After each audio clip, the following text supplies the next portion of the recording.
Challenges होते हैं, जैसे कि अपनी फैमिली को संभालना, लेकिन सबसे बड़ा चैलेंज तब आता है जब वो प्रेग्नेंट होती हैं। लेकिन जैसा कि आपको पता है कि इंडिया में लॉ है पैटर्निटी और मैटरनिटी लीव्स का। तो जब भी कोई औरत प्रेग्नेंट होती है और वो वर्किंग होती है, चाहे वो प्राइवेट सेक्टर हो या फिर गवर्नमेंट सेक्टर हो, तो वो एलिजिबल होती है मैटरनिटी लीव के लिए। वेल, अब इस वीडियो में हम आपको डिटेल्ड में जानकारी देंगे कि आखिर इंडिया में आप कितने ड्यूरेशन की मैटरनिटी लीव ले सकते हैं, और एक ऐसे स्टेट के बारे में बताएंगे जो कि अपने एम्प्लॉयज को, गवर्नमेंट एम्प्लॉयज को एक्सटेंडेड मैटरनिटी और पैटर्निटी लीव देता है। तो रिसेंटली सिक्किम के चीफ मिनिस्टर ने अनाउंस किया कि अब गवर्नमेंट एम्प्लॉयज जो सिक्किम में काम करते हैं वो अब 6 महीने की जगह जो है 12 महीने की मैटरनिटी लीव ले सकते हैं। वहीं पैटर्निटी लीव को 1 महीने के लिए एक्सटेंड कर दिया गया।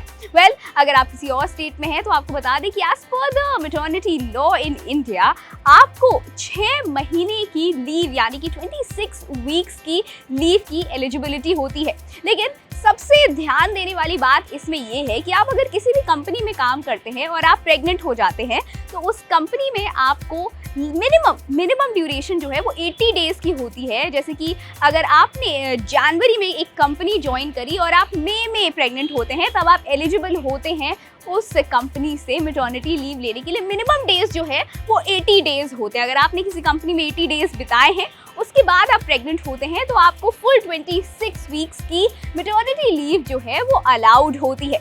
वेल, 6 मंथ्स की मैटरनिटी लीव जो है वो फर्स्ट और सेकंड चाइल्ड के लिए होती है। वहीं अगर आप तीसरे बच्चे के लिए आप प्रेग्नेंट होते हैं तो उसकी लीव ड्यूरेशन जो है वो कम हो जाती है, वो सिर्फ 3 महीने की होती है।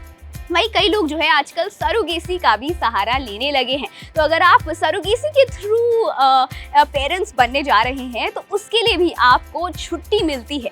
तो मतलब कि जब आपका बेबी बॉर्न हो जाता है उस समय से लेकर आप 6 महीने तक की लीव को जो है वो अवेल कर सकते हैं। वेल, इसे डिटेल में जानने के लिए आप मैटरनिटी एक्ट को ध्यान से पढ़ सकते हैं। वहीं हमने कई सारी और टिप्स दी हैं trends9.com पर, जैसे कि प्रेगनेंसी के दौरान आप किस तरीके से फिट रहें, प्रेगनेंसी के दौरान आपको क्या क्या खाना चाहिए, स्वीट क्रेविंग्स के लिए क्या हेल्दी चीज़ें आपको खानी चाहिए।